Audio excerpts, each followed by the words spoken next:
कुछ धन पर आधारित हो गया और दुकानदारों को अपना सामान बेचना है बाजार में सजाकर, तो वो जो धन्वंतरी था उसको धन कर दिया गया। जो आरोग्य था, जो स्वास्थ्य था, जो हमारी हेल्थ से जुड़ा हुआ दिन था, उसको धन से जोड़ दिया गया। जबकि हमारे परंपरा में कहा गया है कि पहला सुख निरोगी का है। अगर आपका शरीर स्वस्थ है तो उससे बड़ा सुख आपके पास में कोई भी नहीं। लेकिन समय बाजार का है, इसलिए बाजार अपने हिसाब से चीजें तय कर रहा है। पर आज की अच्छी बात यह है कि हमारे साथ में एक ऐसी शख्सियत है जो इसी क्षेत्र में काम कर रहे हैं, स्वास्थ्य के क्षेत्र में काम कर रहे हैं और भारतीय पद्धति से काम कर रहे हैं। सकारात्मक सोच या सकारात्मक विचारों को लेकर मैं पिछले 7-8 सालों से काम कर रहा हूँ कि वास्तव में होता क्या है, अंतर क्या पड़ता है, सकारात्मक हो जाने से आपके जीवन शैली में फर्क क्या पड़ता है। आप अपने घर में, अपने परिवार में बुजुर्गों से बात कीजिएगा और जरा सा उनसे ये पूछिएगा कि 25 साल पहले आपके शहर सीहोर में डॉक्टर कितने थे। आपको हैरत होगी ये जानकर कि 25 साल पहले या 30 साल पहले अगर कोई आंकड़ा सामने आएगा डॉक्टरों का, तो शायद 7 या 8 डॉक्टर थे। फिर आप पूछिएगा कि वो डॉक्टर कितने व्यस्त रहते थे, उनके पास कितना काम रहता, तो आपको ये पता चलेगा कि वो डॉक्टर पूरा दिन बहुत आराम से बैठे रहते थे, उनके पास मरीज होते ही नहीं। और आज की तारीख में आप यहाँ एक डॉक्टरों का पूरा बाजार है गंगा आश्रम में, आप वहाँ जाएंगे तो आप ये देखेंगे कि हर एक डॉक्टर के यहाँ पर मरीजों की भीड़ लगी। तो ये मरीज पैदा कहाँ से होता है? आप हम लोग जो बीमार पड़ते ही नहीं थे कभी भी, हम लोग बीमार पड़ने कैसे शुरू हो गए? और इतने पड़ते शुरू हो गए कि एक डॉक्टर, एक नया भी डॉक्टर आता है तो उसको भी उतने ही मरीज रोज मिल जाते हैं। और हम लोग जो कभी डॉक्टर के पास जाते ही नहीं थे, हमें बीमारियां ही नहीं होती थी, हम अचानक बीमार पड़ने लगते। तब कहीं हम उस बिंदु पर पहुंचते हैं कि हमारा मन ही बीमार रहने लगा। जब आपका वो हमारी जो नानियां कहानी सुनाया करती थी कि एक राक्षस की जान एक गुड़िया में या तोते में या कहीं और, वो हर एक हमारी जो नानियों की कहानियों में बड़े लॉजिक होते थे। आप उनको ये मत सोचिए कि वो कहानियां बस ऐसे ही किसी ने बना दी। हम सब की भी जो हमारे शरीर की जो सारी पावर है वो हमारे मन में है। अगर आपका मन बीमार पड़ेगा तो वही बात है कि अगर वो पर्टिकुलर गुड़िया अगर बीमार पड़ रही है तो आप बीमार पड़ेंगे। आपको रोग बहुत जल्दी आपके ऊपर आक्रमण करेगा क्योंकि वो एक कमजोर मन वाले शरीर पर आक्रमण करता है। अब ये परेशानी आई कहां? तो सबसे पहले तो मैं इसको षड्यंत्र ही कहता हूं कि हम भारतीयों को पूरे षड्यंत्र के साथ बीमार किया जा रहा है। पूरे षड्यंत्र के साथ हमारे मन को कमजोर किया जा रहा है। कमजोर करने के लिए सबसे बड़ा कारण हमारे साथ है टीवी। आप हम सब मध्यम वर्ग के लोग हैं, हमारे घरों में, हमारी जिंदगी में, हमारे जीवन में बहुत परेशानी है कि मानिए जितनी परेशानी आप लोगों के घर में है उतनी ही मेरे घर में भी है और उतनी ही सबके घर में है। ऊपर से हमने लाद रखी है आनंदी की समस्या, इच्छा की तपस्या की समस्या। इनको लेकर हम दिन भर चिंतित रहते हैं। बात शायद हंसी की होगी, लेकिन आप विचार कीजिए कि आप उनकी चिंता में भी दिन भर घूम रहे हैं कि आनंदी को अगर कष्ट हो गया है तो आपको रात को नींद नहीं आएगी। एक वो मिहिर करके कैरेक्टर मर गया था तो महिलाओं को ऐसा लग रहा था कि उनके परिवार का कोई मर गया। ये आपके खिलाफ बहुत बड़ा षड्यंत्र है। ये आपको बीमार करने का एक बहुत बड़ा तरीका है। आप फ्रस्ट्रेशन में आए। तो सबसे पहले मैं बहुत कोशिश करता हूं कि ये जो धारावाहिक एक अफीम की तरह आपको चटाया जा रहा है, जैसे बच्चों को अफीम चटाई जाती है, तो उसी तरह से चटाया जा रहा है। आप 1 साल बाद, आप तो मेरे ख्याल से कई लोग देखते होंगे धारावाहिक, लेकिन आप 1 साल बाद भी जब उस धारावाहिक को देखेंगे तो कहानी वहीं की वहीं खड़ी मिलेगी, कोई परिवर्तन नहीं। और आप देखे जा रहे हैं, और आपने जितने भी धारावाहिक आते हैं उसमें से कोई एक धारावाहिक बता दीजिए जिसमें षड्यंत्र नहीं है, जिसमें क्या महिलाएं ऐसी ही होती हैं? हिंदुस्तानी महिलाएं जैसी दिखाई जा रही हैं, क्या हिंदुस्तानी महिलाएं ऐसी होती हैं? कोई भी चरित्र अच्छा नहीं, कोई भी कैरेक्टर अच्छा नहीं। तो हम क्या बना रहे हैं? आने वाली पीढ़ी को क्या तैयार कर रहे हैं? हम क्या ऐसे ही पात्र गढ़ रहे हैं? फिर आप बहुत गौर से देखिए, आप लोग बच्चों के साथ पूरा दिन रहते हैं, तो छोटे छोटे बच्चे जो हैं, जो आपके हाथों में हैं, वो बच्चे मिट्टी के बहुत अनगढ़ पात्र की तरह हैं। उनको आप जैसा ढाल देंगे वैसा ढल जाए। आप लोगों को पता भी नहीं चलता कि आप घर में बैठकर आपके सोफे पर आपके पास आपका बच्चा, आपका भाई, छोटा भाई बैठा है, वो सब देख रहा है और आप भी देख रहे हैं। आपका देखना इस बात की गारंटी है उस बच्चे के प्रति कि हमारी माँ, हमारी बड़ी बहन जो देख रही है, ये सही चीज है, क्योंकि वो देख रही है। आपको पता भी नहीं चलता कि वो उसको उस बात की सील लग जाती है कि नहीं, ये तो हमारी माँ भी देख रही है, हम तो अपनी माँ के साथ बैठकर देख रहे हैं, तो ये चीज तो गलत हो ही नहीं सकती। क्योंकि टीचर, माँ बाप, बड़े भाई बहन को बच्चे हमेशा ईश्वर के समान मानते हैं कि ये जो कुछ भी करेंगे वो गलत नहीं होगा, वो सही ही होगा। तो थोड़ा सा मेरा मतलब व्यक्तिगत में हर जगह अनुरोध करता हूँ कि थोड़ा सा इस बात का ध्यान रखें कि क्या देखा जा रहा है और उसका क्या प्रभाव पड़ रहा है, वो जरूर देखना। अब अगर हम हटकर समाचारों पर आते हैं तो समाचारों में भी लगभग वही है। समाचारों को अगर आप देखेंगे, बसंत जी तो पत्रकारिता से जुड़े हुए हैं, मैं भी पत्रकारिता से जुड़ा रहा, और हम लोग अब पत्रकारिता से थोड़ा सा दूर इसलिए हो गए हैं क्योंकि पत्रकारिता में भी अब वही समाचार चाहिए। लूट चाहिए, महिलाओं के प्रति अत्याचार के समाचार हो तो वो दिखाइए, आप डकैती हो रही हो तो वो दिखाइए, मतलब सारे के सारे नकारात्मक समाचार आप दिखाइए। ये आपने इतनी अच्छी रंगोली बनाई है, ये बहुत पॉजिटिव है, बहुत सकारात्मक समाचार है, लेकिन इसको कोई पत्रकार नहीं छापेगा क्योंकि सकारात्मकता उन्हें चाहिए नहीं। उनको केवल ऐसे समाचार चाहिए जो नेगेटिव है, जो नकारात्मक है, जो आपको अंदर से कमजोर करें, जो आपको अंदर से बीमार करें। क्राइम के जो शोज आते हैं, आप देखिए अपराध को लेकर सारे चैनल्स के ऊपर विशेष शो आ रहे हैं, रंगों से मिलकर बना रहे हैं। हम रंग विज्ञान का अगर देखें तो हम सबको ईश्वर ने 2 रंगों को मिलाकर बनाया है, थोड़ा काला लिया है और बहुत सारा सफेद लिया है। सफेद जो प्रतीक होता है अच्छाई का, और उसमें थोड़ा सा शेड डाला है ब्लैक का जो बुराई का प्रतीक होता है, और उसका बैलेंस उसने बहुत परफेक्ट किया है। लेकिन हम में से किसी, क्योंकि ईश्वर है, बनाने में उसने कहीं 10% की जगह ब्लैक को 20% कर दिया तो अपराधियों का जन्म हो गया। कुछ ऐसे हो गए जिनके पास में उसने 100% सफेद से ही बना दिया, तो महात्मा गांधी हो गए, ईसा मसीह हो गए, बुद्ध हो गए, महावीर हो गए। तो अपराध तो हमारे समाज में रहेगा, लेकिन क्या जरूरी है कि हमारे बच्चों को वो टेलीविजन पर दिखाया भी जाए? और बाकायदा एक प्रोग्राम में नाम नहीं कहना चाहता था, लेकिन नाम लेकर ही बताऊंगा, एक क्राइम पेट्रोल नाम का कार्यक्रम आता है, उसमें अपराध का नाटकीकरण दिखाया जाता है। ये क्यों? आप अपराधी तैयार करना चाहते हैं, आप समाज को अपराधियों से भर देना चाहते हैं, तब आपके ऊपर विशेषकर 2 तरीके से, मैं विशेषकर जो महिला शिक्षिकाएं होती हैं, मुझे ऐसा लगता है कि सबसे बड़ी जिम्मेदारी आप पर है। जो पुरुष टीचर्स हैं या शिक्षक हैं उनके ऊपर जिम्मेदारी उतनी ज्यादा नहीं है। आपके ऊपर जवाबदारी इसलिए है क्योंकि आप चाहें तो परिवर्तन 2 स्तर पर आ सकता है। पहला परिवर्तन आपके विद्यालय में पढ़ रहे आपके बच्चे, और दूसरा परिवर्तन आपके घर में।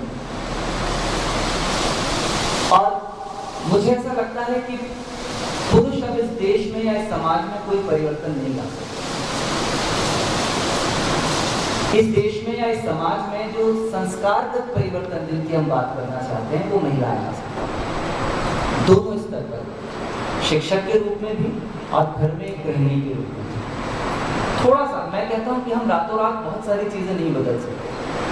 हम रातों रात सोने का सूरज और चांदी का चंद्रमा नहीं उगा सकते, लेकिन हम 1% परिवर्तन अपने घर में तो कर सकते हैं। हम अपने छोटे भाइयों को कुछ तो मना कर सकते हैं कि ये शो आ रहा है, बंद करो, लेकिन हमें खुद को भी नहीं देखना पड़ेगा। आप ऐसा कोई परंपरा नहीं डाल सकते कि मैं देख रही हूं तुम चलो इधर से हो, क्योंकि समाज सेवा की शुरुआत सबसे पहले हमें अपने साथ। जिस सकारात्मकता को लेकर बहुत सारी बात हो रही है, मैं अपने बारे में, बसंत भाई ने मेरे बारे में बहुत सारा बता दिया, लेकिन मैं बस अपने लिए सकारात्मकता का एक छोटा सा उदाहरण है कि मैं सीहोर में, जो हमारा शहर, हमारा कस्बा, छोटा सा कस्बा है, यहाँ से मैंने लिखना और साहित्य में जब शुरुआत की तो मुझे सबने ये कहा कि दिल्ली, बॉम्बे, कलकत्ता जैसे बड़े शहरों में बड़े बड़े लेखक, और तुम एक छोटे से कस्बे से निकल कर आ रहे हो, तुम्हारी कहीं गिनती नहीं है। मुझे हमेशा से ऐसा लगता है कि जगह से कोई फर्क नहीं पड़ता, फर्क तो आपसे ही पड़ता है कि आप चीजों को कैसा देखते हैं और कैसा करते हैं। पहली बार जब मैं कहानियाँ और उपन्यास लिखता हूँ, मैंने अपनी कहानियों की एक छोटी सी किताब बनाकर और भारतीय ज्ञानपीठ में भेजी तो मुझसे ये कहा गया कि बहुत भीड़ है यहाँ बड़े शहरों की, आप जैसे छोटे शहरों के लोग यहाँ गिनती नहीं है। लेकिन मुझे अपने ऊपर विश्वास था, मुझे लगता था कि आप किसी बहुत चमकदार चीज को थोड़ी सी देर के लिए छुपा सकते हैं। बादल किसी अगर बहुत घने हो रहे हैं सूरज को, तो एक दिन छुपाएंगे, 2 दिन छुपाएंगे, 3 दिन छुपाएंगे, लेकिन 5वें दिन बादलों को हटना ही पड़ेगा और सूरज को निकलना ही पड़ेगा, क्योंकि सूरज एक अंतिम सत्य है, उसको हम छुपा नहीं सकते। उसी तरह से प्रतिभा भी आपका अंतिम सत्य है। अगर आप प्रतिभावान हैं तो आपको बहुत बहुत लंबे समय तक इग्नोर नहीं किया जा सकता। अंत में आपको पहचानना पड़ेगा कि नहीं, वो टैलेंटेड तो है।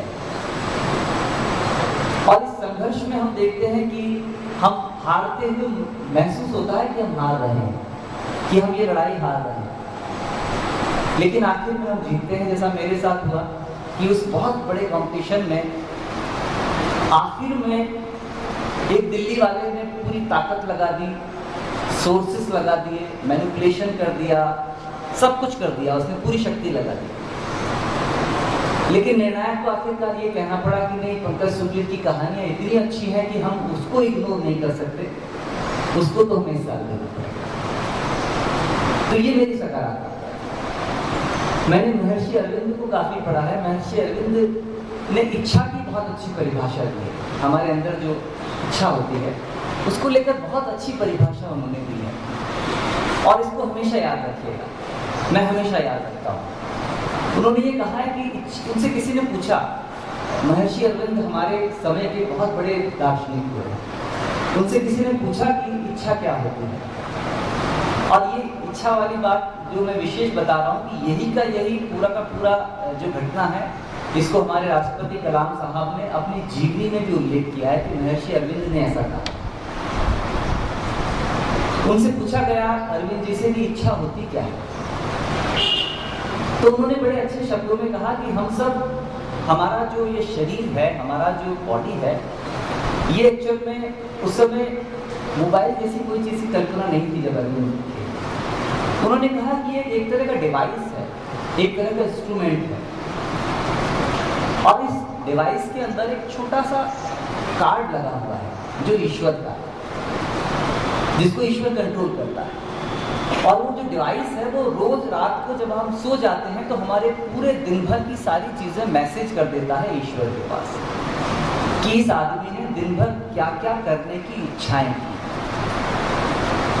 और वो सारी चीजें वहां पहुंच जाती है। रात को जब हम सो जाते हैं तो वो ऑटोमेटिक मैसेज SMS करना शुरू कर देता है। तब ऐसा नहीं था, लेकिन ये उन्होंने तब कहा अर्जुन ने। और वहां ईश्वर उन सारे मैसेज को कलेक्ट करता है, और कलेक्ट करने के बाद उसमें से ये देखता है कि कितनी इच्छाएं इसकी ठीक हैं जिनको पूरा किया जा सकता है, जो सकारात्मक होती हैं। वो सारी इच्छाएं ब्लेसिंग्स के साथ सुबह हमको वापस मिल जाती हैं कि आप इस पर काम करो, ये पूरी हो जाएंगी। अब समस्या दूसरे दिन ये पैदा हो जाती है कि हम पहले दिन की गई हमारी इच्छाओं को भूल जाते हैं।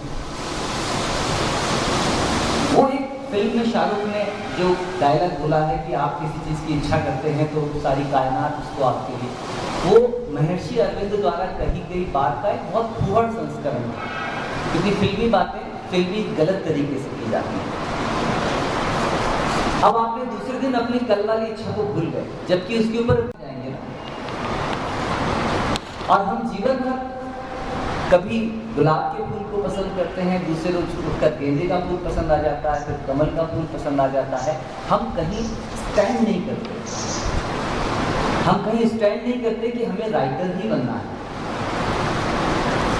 मुझसे कोई कहता है कि हिंदुस्तान ने रविंद्रनाथ टैगोर के बाद नोबेल पुरस्कार नहीं जीता आज तक हिंदी में, तो मैं उससे कहता हूं कि मैं जीतूं। ऐसा मैं सोचता हूँ। जिसका पैर कट गया था सुभाष चंद्रन, वो फिल्मों में काम किया, उसमें बहुत बड़ी डांसर थी। तो ये क्या आसमान से पैदा हो गया? ये क्या हमारे जैसे नहीं थे? अंतर केवल उस एनर्जी लेवल का था कि आपके अंदर पॉजिटिव एनर्जी कितनी है और नेगेटिव एनर्जी। हम जब मुश्किलों में पड़े होते हैं, जब हम सबसे पहले जब परेशानियां हम पर अटैक करती हैं, तब अगर हम 5 मिनट के लिए ठंडे दिमाग से सोच लें कि परेशानी तो खड़ी हो गई यार, अब 2 चीजें हैं, या तो आप छाती पीट पीट कर रोएं, तब आपका दिमाग और उछलेगा। गुस्सा करते समय, रोते समय, क्रोध करते समय आपके दिमाग से जो विचारों वाला जो सेक्शन होता है वो क्लोज कर दिया जाता है कि अभी ये गुस्से में है, अभी ये कुछ सोच नहीं सकता। दूसरा तरीका यह है कि जब आपके सर पर परेशानी खड़ी ही हो गई है, तो 5 मिनट सोचकर ये सोचें कि इसका कोई रास्ता तो होगा। ईश्वर का एक सबसे बड़ा सिद्धांत यह है कि वो बिना दरवाजे की परेशानी कभी नहीं पैदा करता। ये उसका आपके साथ वादा है कि वो कोई भी ऐसी परेशानी नहीं पैदा करेगा जिससे निकलने का कोई दरवाजा ना। ये बहुत बड़ा प्रॉमिस है उसके साथ। और इसको अंतिम सत्य मानेगा कि हर परेशानी में एक दरवाजा। जब आप रोते हैं तो आपकी आंखें धुंधली हो जाती हैं और आपकी नजर कमजोर हो जाती है, तो दरवाजे देखने लगते हैं। तो आपके पास 2 कारण है, या तो आप उठें, मुश्किल होगी, बहुत मुश्किल होगी, लेकिन उठें और तलाश करें कि वो दरवाजा कहां है जो ईश्वर का प्रॉमिस है कि वो हर स्थिति में रहेगा। और निश्चित मानिए कि आपके बिल्कुल बहुत जितनी बड़ी परेशानी होगी, दरवाजा उतना आसान होगा। जो लोग कहते हैं कि ईश्वर तो हमें मदद नहीं करता, हम सब उसके बच्चे हैं। हमारे माँ बाप जब हमारे रोने से जान जाते हैं कि हमें क्या जरूरत है, जब हम बोलना नहीं आता था, तो वो करोड़ों लोगों का माँ है, पिता है, वो हमारे प्रति इतना निर्दयी हो जाएगा, ऐसा हम सोचते।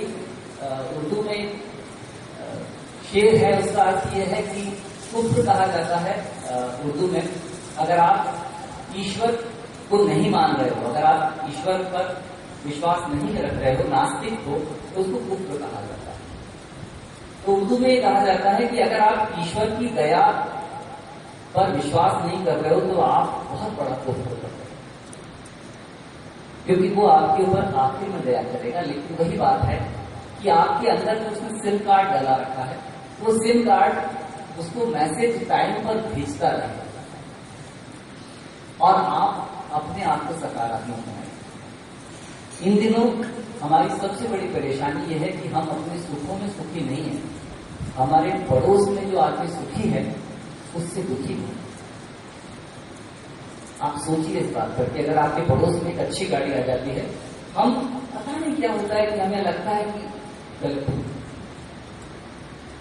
हम कितने ही अच्छे हों, हम एक बार सोचते हैं कि इसकी गाड़ी रात को चोर ले जाए या फिर पेड़ टूट गिर जाए इस पर, तो इसका सुबह मुंह देखेंगे हम कैसा होगा। ये मानवीय कमजोरी है। और विश्वास रखें कि हमारा ये सब सोच जो है ये रबर की गेंद की तरह होगा। वो जो दीवार है उस पर आप अपने विचारों को रबर की गेंद की तरह मार रहे हैं, और रबर की गेंद का स्वभाव है कि वो लौटकर आपके पास आए। जो आप पड़ोसी के लिए सोच रहे थे वो कल आपको मिलेगा। ये तय है, ये बिल्कुल तय है। इसीलिए कहा जाता है कि दूसरों के लिए अच्छा सोचो, अच्छा नहीं सोच सकते तो दूसरों के लिए कुछ मत सोचो। क्योंकि आप अगर किसी का बुरा करने का सोच रहे हैं तो आप ईश्वर की जो कार्य प्रणाली है उसमें अवरोध पैदा कर रहे हैं। क्योंकि उसको अच्छा तो वो कर रहा है ना, उसकी इच्छा है कि वो उसको कार्य दे, तो आपको उसको रोक रहे हैं। ये छोटी छोटी सी चीजें आप अगर कल से ही बदलने की कोशिश करें। हम एक अमेरिका में होता है थैंक्स गिविंग डे, जब लोग उपहार देते हैं, धन्यवाद देते हैं, ये सब करते हैं। वो लोग एक दिन करते हैं। हमारी परंपरा में ये सदियों से रहा है कि हम दूसरों को खुशी देकर खुश होते थे, हम भूल गए। अब हम दूसरों को दुख में देखकर खुश होते हैं। ये थोड़े छोटे छोटे से सकारात्मक परिवर्तन आप लाइए। और मुझे ऐसा लगता है कि अगर आप 1000 बच्चों में से, मैं तो हमेशा कहता हूं कि 1000 बच्चों में से एक को बदल दीजिए। 999 नहीं बदलेंगे ये मानकर चलिए। आप एक टीचर हैं, आप एक बच्चे को बदलेंगे। क्योंकि जब आप 999 को बदलने की कोशिश करेंगे तो आप किसी को नहीं बदल सकते।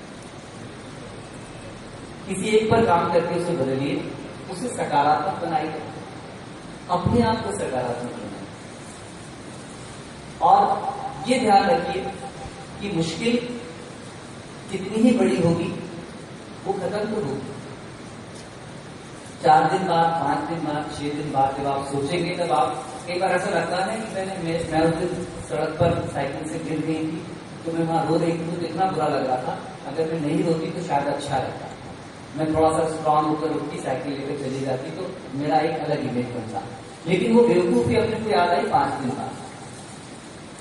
आप भूतकाल जिसे कहते हैं, पास्ट जो कहते हैं, पास्ट की सबसे खराब चीज ये होती है कि आप पीछे जाकर कुछ रिपेयर नहीं कर सकते। जो गलतियां आप कराए उनको रिपेयर नहीं कर सकते।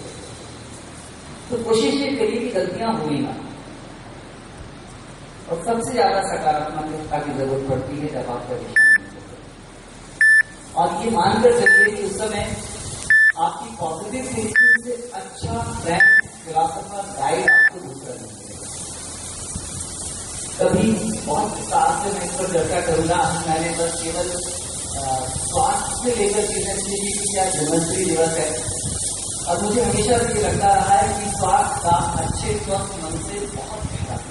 आप जितना अंदर से अच्छा रहेंगे, खुश रहेंगे, लोगों को खुशियां देंगे, उतना आप स्वस्थ भी रहेंगे। बीमार होना एक आदत है और ये आदत हमारे अंदर की नेगेटिव एनर्जी हमें देती है। तो कोशिश कीजिए कि आज से एक संकल्प लें कि हम धीरे धीरे सकारात्मकता की ओर बढ़ेंगे और आप भविष्य के सकारात्मक बच्चों को तैयार करता है। बहुत